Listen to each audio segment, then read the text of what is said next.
Good morning eight class students. Exercise 2.6 in mathematics question number 6 and 7 complete करेंगे। Question number 6 की अगर बात की जाए जो कि वर्ड प्रॉब्लम है, पहले आपको इक्वेशन तैयार करनी होगी, उसके बाद उसको सोल्व। तो क्वेश्चन नंबर 6 में जैसे कि अपनी बुक को आप पेज नंबर 38 पर ओपन करेंगे तो आप वहाँ देखेंगे गिवन है the age of Hari and Harry. यानी कि इसमें क्या गिवन है कि जो हरी की एज है प्रेजेंट और दूसरा है इसमें हैरी, इनकी प्रेजेंट एज में जो रेशो है वो 5:7 है, ये गिवन है। और ये कहा गया है कि 4 years फ्रॉम नाउ से मतलब होता है आगे, यानी कि प्लस करना है आपको। फ्रॉम, इसने कहा फ्रॉम नाउ, अब से।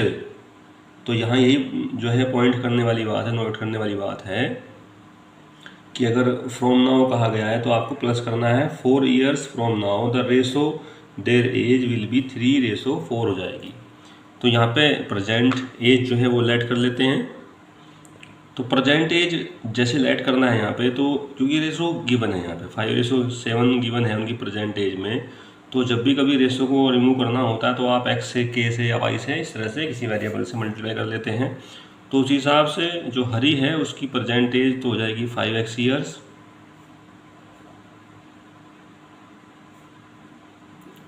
और जो हैरी है उसकी हो जाएगी प्रेजेंट एज 7x ईयर्स। तो जैसे ही रेशो आपको दिखाई दे तो रेशो को रिमूव करने के लिए आप इस तरह से x से मल्टीप्लाई कर लिया करें। ये नहीं कर सकते आप कि यहाँ पे x से कर दी, यहाँ पे y से कर दी, ये नहीं कर सकते। करनी पड़ेगी x से ही या y से, मतलब एक ही वेरिएबल से आपको मल्टीप्लाई करनी पड़ेगी। अब देखते हैं उसने क्या कहा। अकॉर्डिंग टू क्वेश्चन उसने कहा है कि भाई 4 years फ्रॉम नाउ से का मतलब क्या हुआ कि भाई 4 साल बाद 4 years फ्रॉम नाउ, यानी कि 4 years। तो 4 years क्या होगा कि जो हरी है उसकी जो एज होगी वो तो हो जाएगी 5x + 4, इतने ईयर्स हो जाएगी। और हैरी की जो है, हैरी की हो जाएगी 7x + 4। रेशो कहा है इसलिए मैंने इनको अप डाउन लिखा है, क्योंकि रेशो कहा है और रेशो का मतलब यही होता है कि अपोन में लिखें आप। तो उनका रेशो जो है वो गिवन है कि भाई 4 years के बाद जो रेशो होगा वो 3:4 हो जाएगा, यानी कि 3/4 हो जाएगी। अब जैसे यहाँ कंडीशन बनी है इस तरह से अपोन में, तो आप क्या काम करेंगे, क्रॉस प्रोडक्ट लेंगे। तो क्रॉस प्रोडक्ट हमारा जो बैठेगा 4 के साथ मल्टीप्लाई में आएगा 5x + 4, और 3 के साथ मल्टीप्लाई में आएगा 7x + 4। अभी करना क्या आपको, ब्रैकेट को ओपन करना है। पहले 4 की मल्टीप्लाई 5x में होगी, 4 5 या 20x। फिर 4 की मल्टीप्लाई 4 में होगी, 4 4 जा 16। 3 की मल्टीप्लाई पहले 7 में, 3 7 जा 21x। 3 की मल्टीप्लाई 4 में, 3 4 जा 12। अब मैंने बताया था कि वेरिएबल्स को वन साइड कर लिया करें, तो 20x के पास आप 21x ले आएँ। जनरली क्या करते हैं कि बड़े के पास लेके जाते हैं, आज मैंने इधर छोटे के पास इसको लिया है। इधर 12 के पास 16 जाएगा तो माइनस का हो जाएगा बाद में। अब देखिए 20 में से 21 जाके माइनस का 1x बचेगा, क्योंकि जो साइन लगता है वो बड़े का लगता है। और यहाँ पर बचेंगे माइनस के 4, माइनस से माइनस कैंसिल, रिमूव कर देंगे इसको। तो x का वैल्यू आपका फ़िलहाल यहाँ पे 4 आया है, ये x का वैल्यू आया है, ना कि आपके क्वेश्चन का आंसर। तो आंसर क्या होगा, हेंस द प्रेजेंट एज अगर बात की जाए हरी की, जो कि आपने क्या लेट की थी, आपने हरी की जो प्रेजेंट एज लेट की थी वो की थी आपने 5x। तो 5 × x यानी कि 5 × 4 यानी कि 20 ईयर्स आ जाएगी। एंड जो हैरी है उसकी लेट की थी 7x, तो तो 7 × 4 यानी कि 28 ईयर्स। इस तरह से आप इनकी परसेंटेज फाइंड कर सकते हैं। क्वेश्चन नंबर 7 लेते हैं। क्वेश्चन नंबर 7 में क्या कहा गया, पहले तो अपनी बुक को आप पेज नंबर 38 पे ओपन कीजिए और वहाँ देखिए कि क्वेश्चन में कहा गया कि जो डिनोमिनेटर है रेशनल नंबर का वो ग्रेटर है उसके न्यूमरेटर से कितना, 8। एक्चुअल में आप क्वेश्चन को एक्स और वाई में सोल्व नहीं करेंगे, केवल वन वेरिएबल की इक्वेशन आपके सिलेबस में है तो आप वन वेरिएबल में ही सोल्व करेंगे। तो यहाँ पर आप जब लेट करेंगे, अगर ये कहा गया है कि जो डिनोमिनेटर है फ्रैक्शन का वो 8 ज़्यादा है, उसने कहा है कि जो डिनोमिनेटर है रेशनल नंबर का वो greater than it's numerator bye 8। Numerator अगर x है तो उसका डिनोमिनेटर जो है वो x + 8 होगा, इसलिए यहाँ पे x + 8 लिखा जाएगा। अब उसने आगे कहा क्या है, उसने कहा है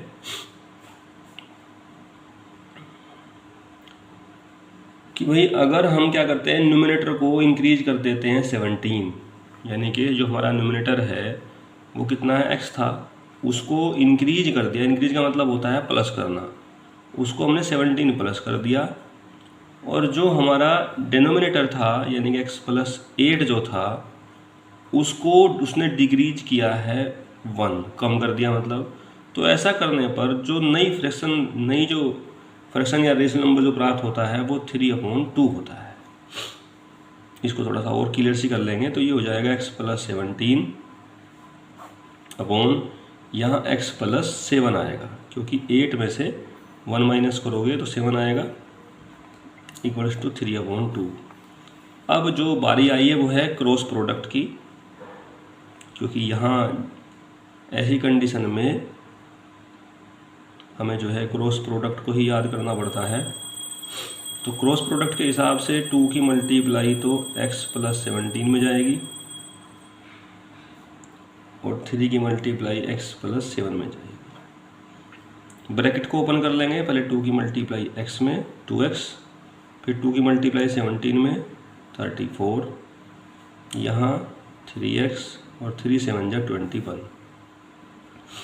अब करना क्या है, चलिए 2x के पास ही लेके जाते हैं 3x को, उधर जो है 21 के पास 34 जाएगा तो माइनस का हो जाएगा। 2x में से 3x माइनस करोगे तो माइनस का x बचेगा, और यहाँ 4 में से 1 गया 3 और 3 में से 2 गया 1, किसके, माइनस के, क्योंकि माइनस का नंबर जो है वो बिग है, माइनस का माइनस कैंसिल करेंगे। तो उस हिसाब से x की जो वैल्यू आई है वो 13 आई है। मैं कह रहा हूँ कि ये वैल्यू x की आई है, ना कि ये आपका आंसर आया है। तो जो आपका रेशनल नंबर होगा वो क्या होगा,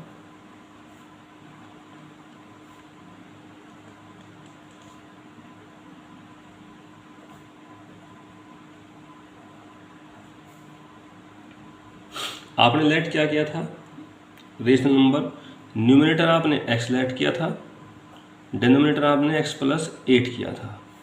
तो ये बैठेगा, x की वैल्यू 13 आई है और नीचे क्या आएगा 13 + 8। तो जो फाइनली आपका आंसर निकल कर क्या आएगा वो आएगा 13/21। इस तरह से आप क्वेश्चन को सोल्व करेंगे। देखिए होमवर्क में जो आपकी बुक में टेस्ट योर नॉलेज है, ये आपको मोस्टली क्वेश्चन खुद करने हैं, अपनी नोटबुक में ही करने हैं।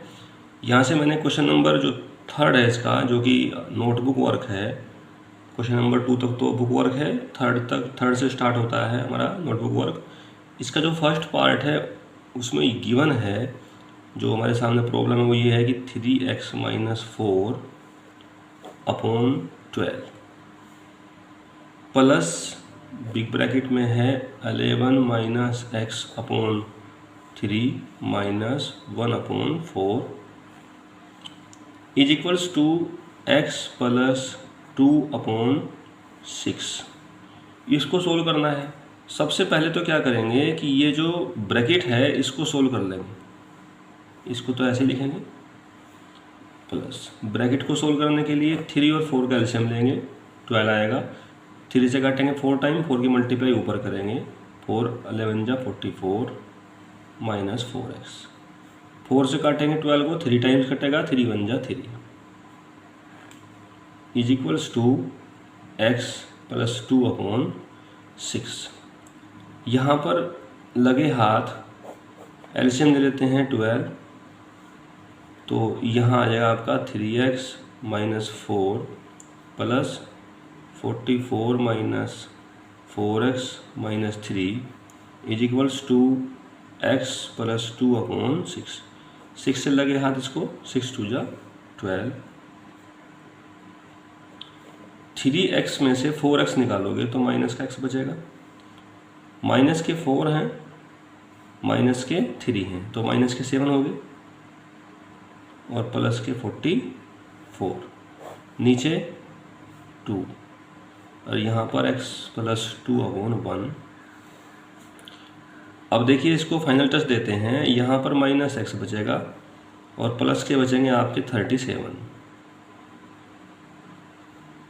ओके, और लगे हाथ में मल्टीप्लाई कर देता हूँ 2 की इधर, तो ये हो जाएगा 2x प्लस 2 2 जा 4।